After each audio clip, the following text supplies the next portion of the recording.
our instance, the way that we work is we do in a remediation project. There's a whole lot of stuff that goes into that initial when we start to remove materials, let's say. Okay. But we do the least aggressive thing to achieve the goals of the project, which is normal fungal ecology. And people say, what's normal fungal ecology? It is so how much mold is acceptable in your home? If it's visible, it has to be removed. I don't care what it's on, whether it's on wood, drywall, flooring, ceiling, it has to go, right? So what's an acceptable level on an air sample? It's whatever's outside, right? So every test we take for post-remediation evaluation to see where our cleaning level is or verification at the end, our goal is to meet the outside genus, the different types of spores floating around, and then those levels. And inside should actually be a little lower because we're always running air filtration. So that's kind of the test that we use. So we remove what's necessary to meet that goal. There are companies, for instance, there's a lot of basements here, right? So there are companies that will come in and give you an estimate, and they're going to gut your beautiful basement with a bar and a bedroom and all that to remove mold. Well, anybody can do that. If you rip everything out of the house or out of the basement, you pretty much got the mold. All right. We don't work that way.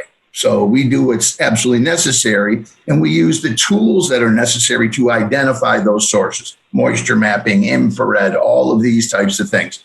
But nothing takes place of a limited visual assessment. Okay, nothing's more important, not lab samples, not what's in the person's body. We don't even test to find mold. We only test to verify findings, right? So if I think the mold's done and my guys have done a good job, it's been remediated, I'll test to verify condition 1.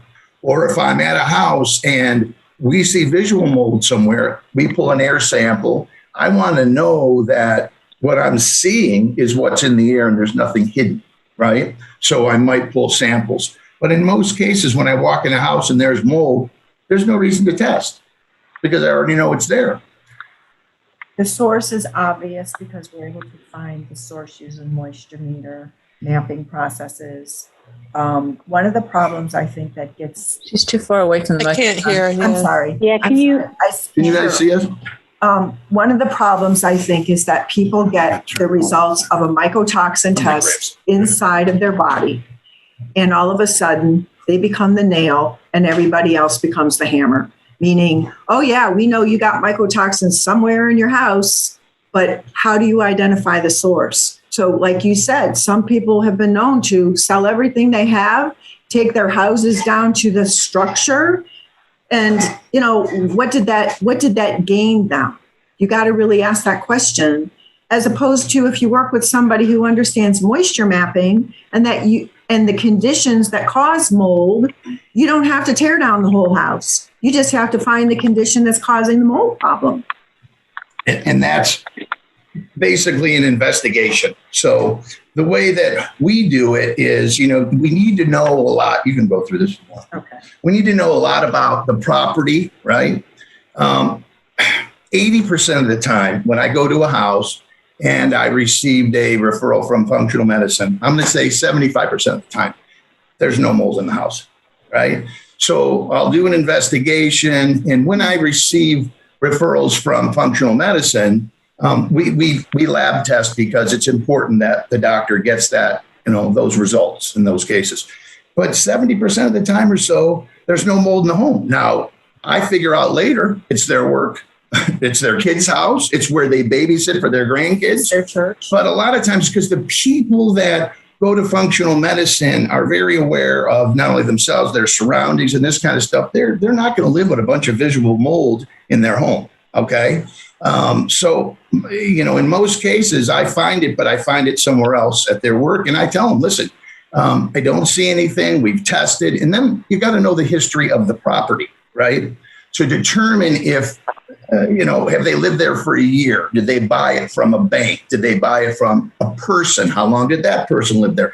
So we ask a series of questions to help us determine what was potentially the cause. Now, when I do a visual assessment and I see the mold, it's relatively easy to determine the cause. When we take air samples, or there's something in the body that's saying it's a certain type of spore, a certain type of mold. Again, like I said earlier, that tells me what to look for. So if there's stacky or something like that, the first question is, you obviously had a water event. Okay, what happened? Oh, well, yeah, we had our water tank overflowed or broke or flooded the basement once, and we cleaned it up. Did you clean it up professionally? Was the drywall removed? So these are things that, are part of that investigation. And then a lot of times we get people who've only lived in the house a very short period of time. And so they don't know the home's history. When you buy a house, you buy its history. So the next question, what's the disclosures on the home? Did they say there was floods? Did they say there was leaks? Did they say, that they had tested the home for mold previously? So that investigation is equally as important as the limited visual assessment, because, I went into houses where people are, and we do this for people. You could always buy a new home, sell your home, buy another one, whatever. So I've been in homes where, I opened a wall the size of my fist, and let's say their first floor, which is 1,750 square foot, and there is no inch behind those walls that doesn't have mold on it. Not an inch. All right. And it's the stuff that's toxic. Now you got a 21-year-old who's in the hospital under care for severe lung issues, breathing issues. Something's going on. Okay. She's 21, 22 years old. Now she just bought this flipped house 7 months ago. I open up a wall and it's horrific. Right. This is why I asked the question, did you buy it from a home flipper? Do you know its history? This kind of stuff. So by the time we finished with something that was supposed to be a small thing, there's no first floor. And sometimes it happens. It's rare, but it does happen, right? So I guess at the end of the day, information is key for what you guys do and for what we do. I know that you can't provide us that type of information, but if we could give you the information you would need, because, if you have somebody new, what makes you believe there's potentially an environmental issue other than testing, right? You test somebody, it's blood or urine. What leads you to believe that it could be environmental? Can somebody answer that? Dr. Atkins, yeah. You seem to dive into this often. It's not, we usually do the urine mycotoxin test because we're suspicious. They've got a lot of these very weird mold symptoms, these weird neurologic things going on that don't fit any pattern, all kinds of urinary things, and extreme fatigue and brain fog. And then we'll do some inflammation type markers, and there's some suspicious weird things there. There's certain ones like TGF beta 1 and C4A and MMP9. And, you start seeing kind of a pattern, and then you say, oh, maybe we should look at the home. You know what I mean? Or maybe let's do the urine mycotoxin testing. And then that comes up, back wildly positive. And then, of course, they may be colonized. I have a patient he's not in a moldy environment now, but he was 10 years ago, but he's colonized. I swabbed his nose, the tongue grew out. So he's been carrying it with him, and it's still making mycotoxins in his body. But so at some point we'll say, maybe you should get the house inspected. And sometimes, they know there's mold. They smell musty. I had one patient who brought in his old records, and I opened them up and the mold spores attacked me. Yeah. No, I get it. I get it. No, that's good. That's, even just this little information that you just provided, we rarely ever get that ever from anybody. Because it's always the patient who contacts us, which makes sense for them to contact us. And there's HIPAA issues, and we understand all that. But any of that, it would almost be nice to know if as a physician, like the guy who brought in records, right? If there's mold in the house, a 5-minute conversation would be excellent.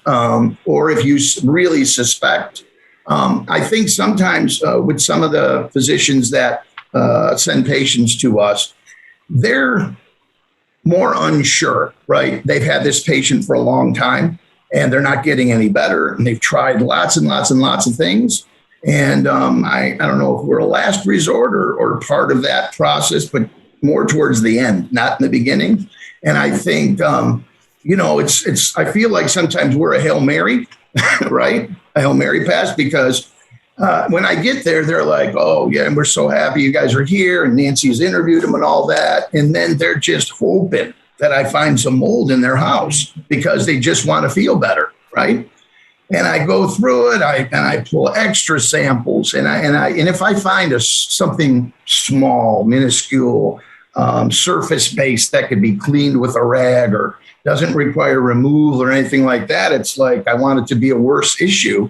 And then I always explain, listen, once we identify it, where the mold is, what the source, if it's there, it's probably going to take time, even if we remove that source, right, for you to feel better, because they're really expecting we get rid of the mold and they feel better.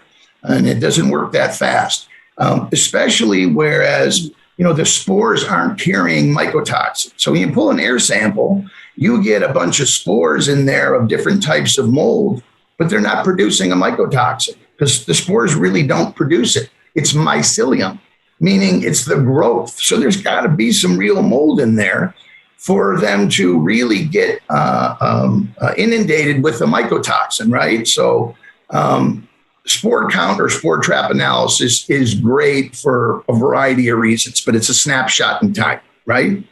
If I pull a swab, it's because I see visible growth and chances are there's some mycelium. But those molds all molds growing indoors are bad. They're all toxic. They're all no good, right? But certain ones are far worse. And those are the ones that are caused by water, on cellulose, right? On drywall, these types of materials. So I guess at the end of the day, it's important to know, what the source is, right? What the cause is. And like the doctor said, you guys do a history on the people. We do a history on the property, right? And then, there should be even a small amount of collaboration would be helpful. I'm sure when I test for mold or do an inspection, I know if the people have mold in their house pretty quickly, right? When you sit down with a patient and do a bunch of testing with them, if they have mold. If there's mold in their property. I would assume based on the testing you do, your conversations, your research on the person, and that would be good to know.